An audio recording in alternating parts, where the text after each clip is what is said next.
দেখো মাটাকে পড়াতে বসাচ্ছি, আর পড়তে পড়তে বলে ওর পেট ব্যথা করে, মাথা ব্যথা করে, শরীর চুলকায়। এই যে শুরু হচ্ছে, বলো তো, খেতে চায় না। আর এই যে জেদ, খালি পেট ব্যথা, মাথা ব্যথা, পড়তে নিলে এরকম করবে, খেতে নিলে খেতে চায় না। কি করবো আমি? তো ভেজাল করলে ভালো লাগে। বলতো আমি পড়তে করি না, এটা কত সুন্দর 10-এর মধ্যে 10 পেয়েছি।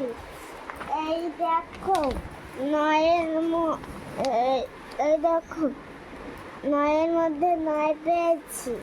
এইটুকু পেলে হবে না তো, আরো পড়তে হবে। আমি অনেক পড়ি, তাও তুমি কিছু করবে, বুঝেছো? অনেক পড়তে হবে, অনেক পড়লে হবে। দাদামণি আমাকে খুব ভালো বলে। তাই? হ্যাঁ, ঠিক আছে। আমি তো এই যে আবার যখন স্কুলে যাব আমি শুনবো আমাদের মামামটা কেমন পড়ে, তখন তো হবে। ঠিক আছে? ঠিক আছে? ঠিক আছে।